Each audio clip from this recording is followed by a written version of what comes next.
have a number of groups that are coming in this morning, so we're going to have a very wonderful, lively Sabbath school, and we're just letting more people come in. So if you just bear with us for a few more moments, and we're going to start.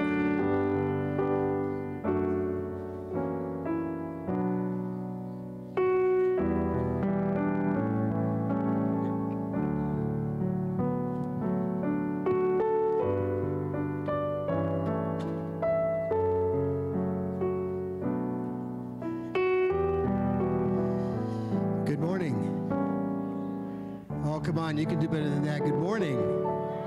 Happy Sabbath to everybody. So glad that you're here. I'd like to welcome all of you to Sabbath school class, which is my favorite part of the service usually. I hope that all of you will be blessed this morning. I'd like to welcome all of those who are online and welcome you to Mountain View SDA Church this morning for Sabbath school. This morning is a continuation of a very special weekend we have here at Mountain View. It is what we call one of our Revelation seminars, or speaking on Revelation. We started last night at 7 o'clock, and we will go through this morning for Sabbath school. We will also have it during the second service later on, and then we will have a session this afternoon. We hope that you can invite those people who are friends and family who are not here, and tell them to come on over. It's been a great blessing. Our speaker for the Sabbath school this morning and for the entire weekend, who started last night, is Dr. John Paulien, who, as we see each other, we kind of reminisce of the old days. Dr. John Paulien actually is originally from the East Coast in New York City. We've actually went to the same high school together, not together, but at different times. And we know each other, at least from that far back. He probably doesn't remember. I was too young. Way too young. But I was a freshman when he was a teacher there at the high school there, which is interesting. He went to school with my older brother. Dr. Paulien has had a long history of working with the Adventist Church, starting with pastoral service as 10 years, and of course, as you already know, a teacher. From there, he went to the seminary at Andrews University, where he taught for over 25 years as one of their professors there, and then moved to Loma Linda, where he was the chairman of the theology department at their school in Loma Linda.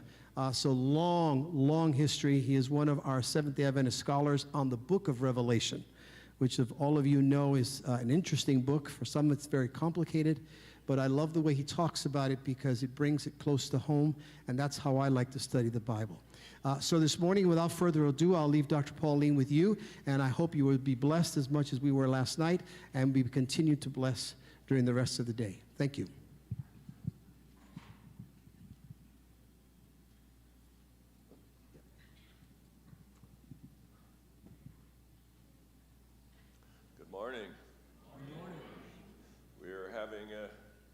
Sessions this weekend, and particularly a focus on the book of Revelation, which is not everyone's favorite book. For some people, it's the only book. Hopefully both of you will come away with something useful today. But we're focusing in on some passages in the book of Revelation that are of particular interest to Seventh-day Adventists. And last night, we had a new look on Revelation 13. Not to undo anything that's been there before, but to say there are some things in the text that we've missed. And I think you'll see that this morning as well. As was mentioned, I have taught at the seminary for 25 years, was the primary teacher of the book of Revelation, and so the things I share with you are things I've taught for many years. But there are things that don't always filter down to this level. And so for me, it's fun and exciting to say, okay, can you do graduate school for everyone?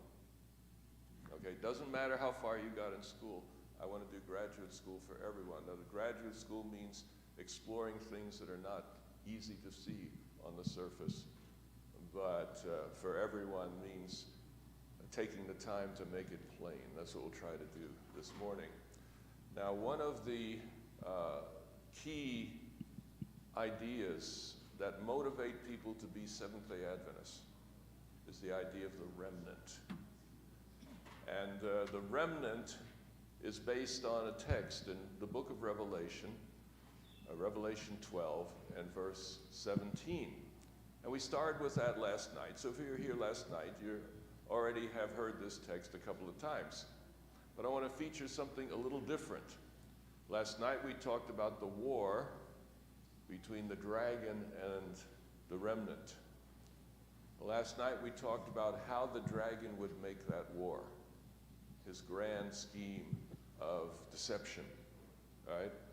Today we're going to focus on the remnant side of the end time conflict. It says the dragon was angry with the woman and went away to make war with the remnant of her seed, those who keep the commandments of God and have the testimony of Jesus. So the big question then is, who are the remnant? All right, we're asking that question of the scriptures, of the book of Revelation. Who are the remnant? All right, and there's different answers that people give. Some people say, well, the remnant would be all faithful Christians. All right, does that make sense? I think it makes a lot of sense. That the remnant of Revelation would be everyone who is faithful to Jesus at the end of time. All right, that's one option. Second option, well, the remnant is the Seventh-day Adventist Church. All right, and that actually is in, I think, the baptismal vows. The Seventh-day Adventist Church is the remnant church. So claiming that for ourselves. All right? So is that who the remnant are?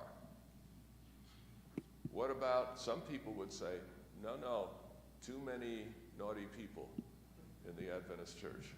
All right? Too many arrogant leaders. Too many crazy ideas on, 3ABN or Hope Channel or whatever. So some people would limit it to a few faithful people. What does the Bible say? Well, what some people say is it's arrogant. Remnant is arrogant. You say you're better than everybody else.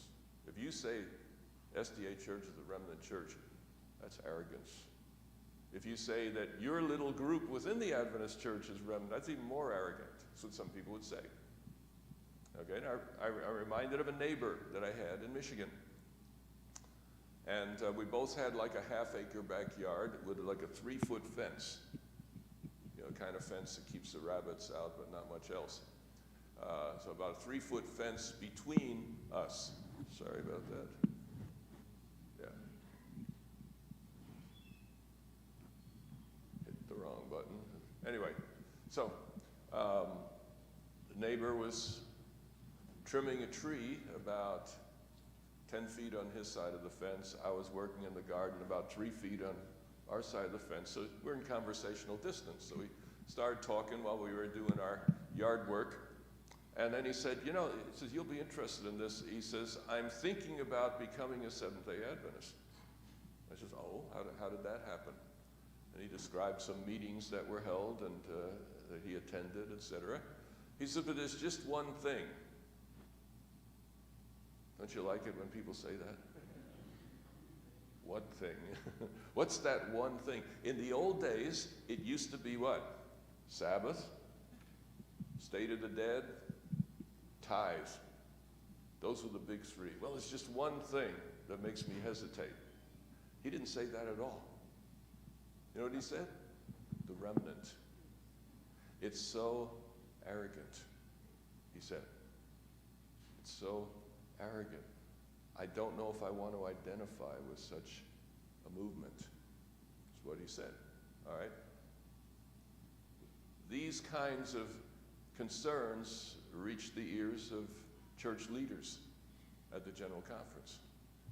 And so they suggested that Biblical Research Institute Committee take a look at the subject of the remnant. And I'm part of that, and for about 5 years had papers and stuff on the remnant. So what I'm going to share with you this morning is the substance of what we learned.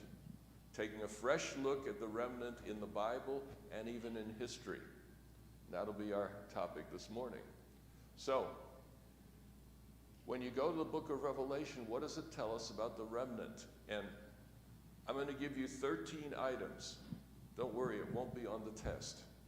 Okay, we're not going to have a test after this, but I think you might like to, be aware of this. We could spend an hour or two on each one of those 13. Okay? But we won't.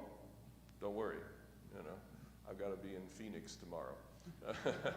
Okay? But what I'm going to try to do in the next 3 minutes is distill those 13 ideas in just real quick. And there'll be text there if you want to write them down or take a photo for each one of these. The remnant, whatever Revelation means by the remnant, it comes at the close of Daniel's time prophecies based on Revelation 10. The remnant has a prophetic visionary gift. All right? It's the object of worldwide attention. It is a message that has worldwide significance. In other words, everybody's talking about it. It's on CNN. It's on Fox. Everybody's talking about it, all right? And it comes at the end of Earth's history.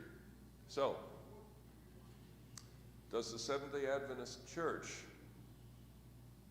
apply to all those characteristics?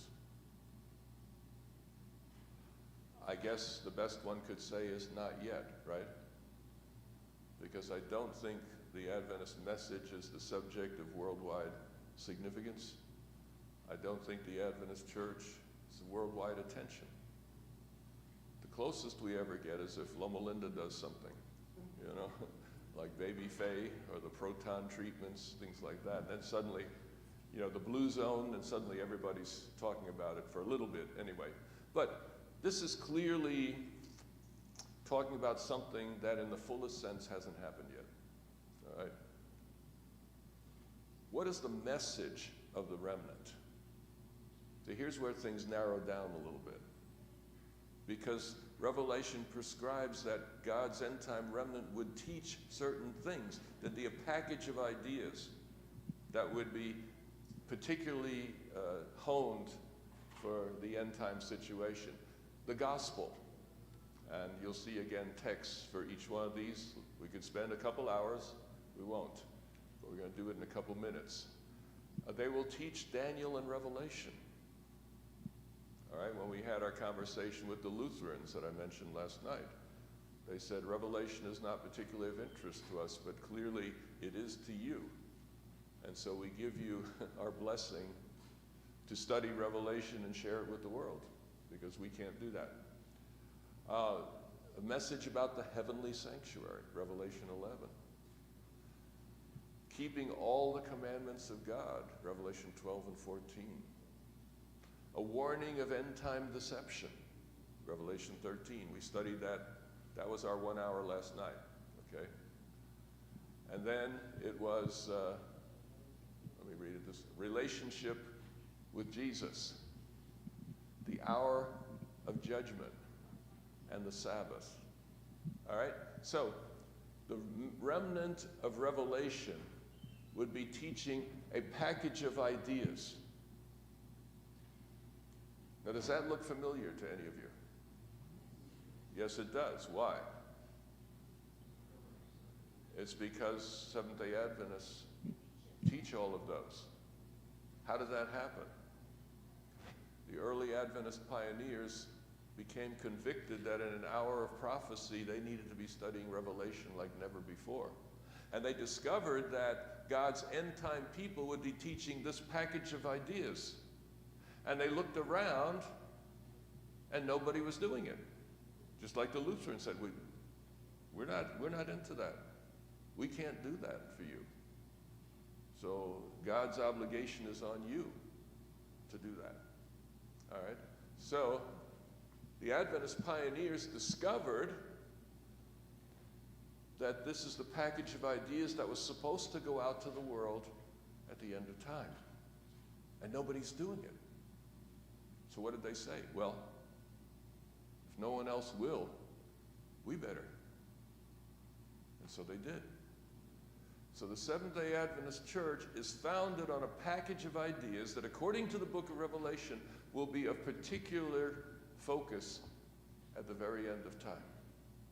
It's a message of preparing the world for the second coming of Jesus and the final events of Earth's history. So, when you look at the remnant of Revelation, it's a lot of resemblance to the Seventh-day Adventist Church, but not 100%. So how do we work that through? Well, our committee at the General Conference, and by the way, there's a book called The Remnant that is available from the Biblical Research Institute of the General Conference. I didn't write it, but I was part of the committee that vetted the contents, and I particularly recommend the last chapter, which I could have written, except that he wrote it without knowing about me, thinking on the same subject. We both wrote papers at the same time. They said the same thing, so that was pretty cool. They published his, and that's fine. I'm giving you mine today, okay? So, but it's the same thing, all right? Now, later this morning, that'll be me, and I'll let you know when we've crossed the line from what everybody in church leadership understands to my suggestions for the future. I hope you like them. All right, so what we did was go after the Old Testament and say, all right, let's study remnant all the way through the Bible. And what will we learn? And we learned that remnant came out of an original covenant with Abraham. That God said to Abraham, I'm not calling you for yourself. God never called Abraham to be his unique person and say, okay, you and I have a relationship, everybody else can go to warm places. Warmer even than Las Vegas. Anyway, so no, he called Abraham for the world. How do we know that? All right. It says in Genesis 12, you will be a blessing to the nations. That word nations in the Old Testament, that word nations refers to the unbelievers, the pagans, the idol worshipers, the bad guys. God called Abraham for the bad guys. A blessing to the nations. That's why God called Abraham. And God says, I'm making with you an everlasting covenant. So God's deal with Abraham for the nations was to last for all time. It was to be huge. God unpacked it further at the Exodus when he says to Israel, you will be a kingdom of priests. Israel, when it became a nation, was to be a kingdom of priests. What is a priest?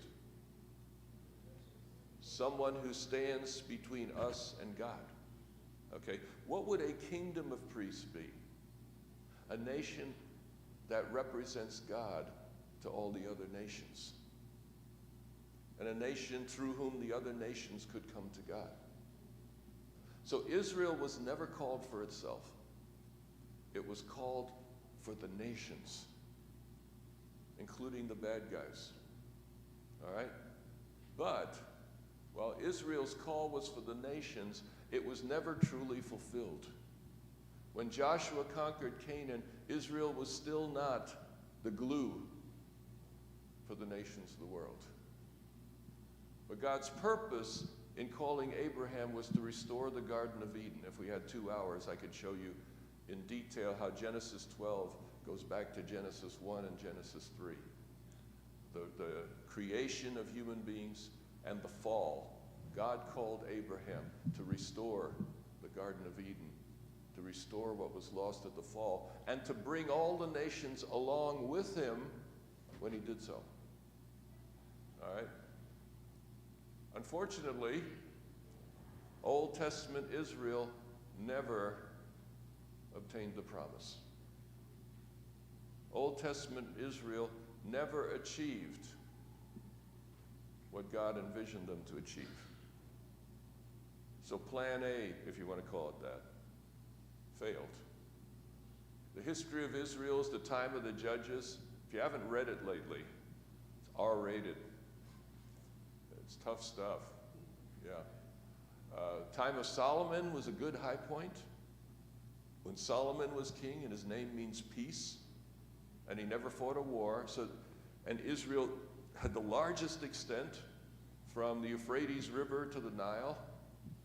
Never came close to that before or after. So it looked like things might be achieving, but then came Jeroboam, and the nation split in half. Then came Ahab, who began the worship of idols within Israel. Then came Manasseh, who abolished the religion of Israel's God. In Israel, can you imagine? A king of Israel abolishes the worship of Yahweh. Manasseh ended up with captivity and ultimately occupation. So Israel has a history of failure and a history of disgrace. That's the big story of the Old Testament that we discovered when we started this study. So what's God's plan B? If Israel failed, does God have a plan B? And that plan B is called the remnant. But here was a surprise for me and for everybody else. That remnant wasn't a single concept. It was a threefold concept. Didn't expect that. One among us, well, he was dead by then, unfortunately, but one from my generation had already published this threefold remnant, but in outside literature. He never talked about it within the Adventist church. I wish I could ask him why, because the rest of us didn't get it until 25 years later. But we found out, his nephew pointed us to the fact, oh, this threefold remnant, that's been there all along. News to me. And he was one of my teachers and a colleague and a boss at one time. But anyway, history can go slowly. All right, so there's three types of remnant in the Old Testament. The first is the historical remnant. All right, and so let's look at it this way. I'll be visual here for a minute. All right, so if I'm standing in the present, okay, and I look to the past, there's historical remnants. You can name them, you can count them, you know, they're a reality everybody knows about. In other words, at some point in the past, God called a people to be faithful to him. That's the historical remnant. And so you'll find that historical remnant. Noah from the flood, first time the word remnant appears. Noah was a remnant of the world that was destroyed in the flood. Right? Abraham was a remnant from the 70 nations. But God called him to go back to the 70 nations, to restore God's relationship with the 70 nations. Israel, coming out of Egyptian slavery, was a remnant. All right, so those are historical remnants. You know the story, you can see what God did. Are historical remnants faithful? Not necessarily. They tend to be a mixed bag at best of faithful people and unfaithful people, right? When you look at historical, Noah's children, what happened with Noah's children, right? What happened with Abraham's children? You see, historical remnants are not necessarily faithful. Take a look at this one. 2 Chronicles 30, verse 6. O people of Israel, return to the Lord, the God of Abraham, Isaac, and Israel, that he may turn again to the remnant of you who have escaped from the hands of the kings of Assyria. All right, take a good look at that text. All right, is this remnant faithful or not? I heard someone say no. Okay, and that would be correct. Because notice what it does. it says that God, that he may turn again to the remnant of you who have escaped from the hand. O people of Israel, remnant, return to the Lord. So this historical remnant had even given up on God. So Israel, who went into captivity, large portions of them were unfaithful, and they are invited, he's calling the remnant to return. All right? So historical remnants, you can name them, you can count them, they're visible, but not necessarily faithful. Keep that, file that away. All right? Second remnant is the faithful remnant. Present tense. All right, I'm standing in the present. So, within the historical remnant in the present, some are faithful to the original mission, to God's original call to them. Some of them are faithful, many are not. All right? So there's a faithful remnant. Now, among the historical remnant are some who are faithful. All right? So within the visible historical remnant, should be, there is a faithful remnant. 1 Kings 19. Elijah said, I have been very jealous for the Lord, the God of hosts. For the people of Israel have forsaken your covenant, thrown down your altars, and killed your prophets with the sword, and I, even I, only am left, and they seek my life to take it away. Right? Elijah the prophet is saying, times are bad, God. I mean, everybody's against me, and I'm the only one left. That word left is the Hebrew word for remnant. Okay? Elijah felt he was the remnant, God's faithful remnant, within an unfaithful historical remnant of Israel. He was the one faithful person. What did God tell him? Yet I will leave 7,000 in Israel, all the knees that have not bowed to Baal, and every mouth that has not kissed him. Think about this. Who's Elijah? He's God's prophet. I thought prophets know everything about everything. But this prophet doesn't know about 6,999 people who are faithful to God. What does that tell you? Faithful remnants are invisible. Faithful remnants are known only to God. Only God knows who is faithful this morning in this sanctuary and who is not. Some of us think we know, and we like to point out the miscreants, right? Okay, that's kind of human nature too. But the reality is only God knows who is truly faithful. So the faithful remnant, you can't name it, you can't count it, it's not visible. But it's present day. At any time, there is a remnant, a faithful remnant, among the historical remnant. All right?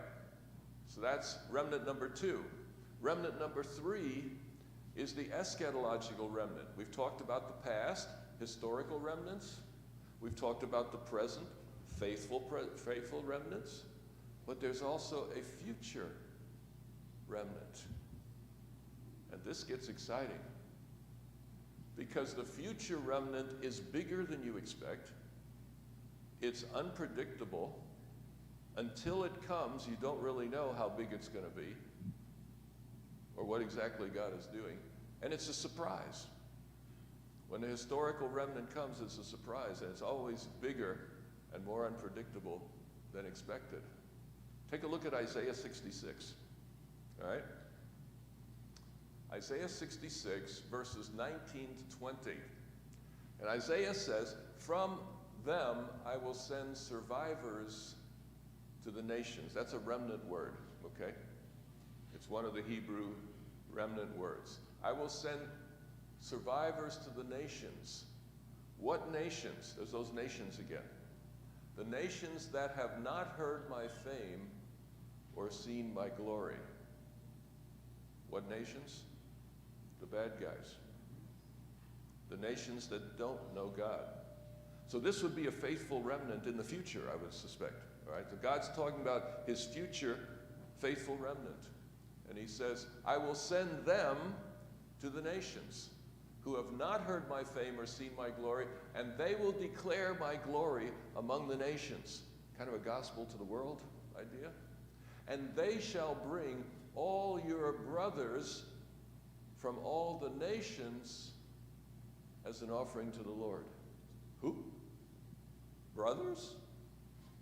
From the bad guys? There's brothers out there? What's Isaiah smoking? Huh?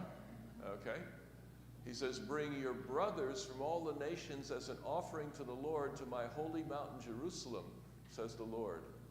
Just as the Israelites bring their grain offering in a clean vessel to the house of the Lord. So he says, don't you guys go, you faithful ones, go to the temple and in the regular seasons? I'm going to bring a bunch of brothers you didn't know you had. In other words, the eschatological remnant is bigger than Israel. It's numerically uncountable. It's a surprise. God says, I got a surprise up my sleeve for you. All right? So, eschatological remnants are bigger, more unpredictable, and more surprising than Israel expected. Isaiah really lays it on in another text. I don't know if I've ever heard anybody preach on this text because we're probably not sure what to do with it. Maybe we'll catch a glimpse today. All right? Isaiah 19. In that day, that's the way the Hebrew talks about the far future. In that day, there will be a highway from Egypt to Assyria. And Assyria will come into Egypt, and Egypt into Assyria, and the Egyptians will worship with the Assyrians. Okay, stop the tape. Who are these guys? You've probably heard of Egypt, because we still have a country by that name today. And in fact, this morning I had a conversation with an Egyptian staying in our hotel. And it was a God-led conversation. So the Egypt, you kind of know where that is, but the Assyrians, that's kind of like modern-day Iraq. They're the predecessor of the Babylonians, if you're familiar with that. But from the same territory, these were the superpowers of the ancient world. These were the big guys, and they were bad guys. The Assyrians were one of the cruelest cultures that have ever lived. I won't even begin to tell you what they used to do to captives because we have a mixed audience. It's a family church, okay? But they're bad guys, okay? And they hated each other. Israel often got trampled as they're going back and forth to get after each other. They hated each other. Isaiah predicts they're going to worship together. What? Verse 24, in that day, Israel will be the third with Egypt and Assyria, a blessing in the midst of the earth. Hold on. Who's the blessing to the earth? Before Israel. Abraham. I called you to be a blessing to the nations. So that's specifically calling, it includes what you're saying, but it's specifically using the language of Genesis 12. Who's going to be the blessing to the nations now? Egypt and Assyria. This is crazy talk. God evidently has a vision for the bad guys that exceeds anything you or I could imagine. But he goes further. Of whom the Lord of hosts has blessed, saying, blessed be Egypt, my people, and Assyria, the work of my hands, and Israel, my inheritance. In other words, God expands the promise to Abraham to the most powerful of the bad guys. Wow. Amen. Yeah. But I didn't see that coming, right? Didn't see that coming. And Isaiah probably didn't see it coming either. He was just dictating. You know, he said, all right, get this down. I don't know what it means, but get this down. So let's have a little sort of game here. It's an idea. And what we're going to do in this game, this is a simulation, it's not for real. What we're going to do is we're going to raise Isaiah from the dead, okay? And bring him to church today, not tomorrow, today, right here, right now, okay? Isaiah, good to see you. Glad you could make it. You look a little bit grimy after all those years in the tomb, but we're glad you're here. And want to tell you something about yourself that you maybe didn't know.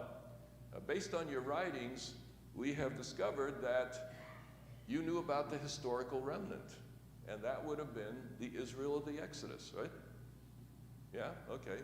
So God brought a remnant out of Egypt. And then you talk about the faithful remnant, that there would be faithful ones in Babylon in the midst of all the apostasy. Yeah, I remember that too. And then you talked about the eschatological remnant, you know? And he says, yeah, I wasn't quite sure what that was all about. And say, Isaiah, let me tell you something. There are 2 billion people in the world that read your book and follow Yahweh. And what would Isaiah say? I didn't see that coming. That goes beyond anything I could have imagined. In other words,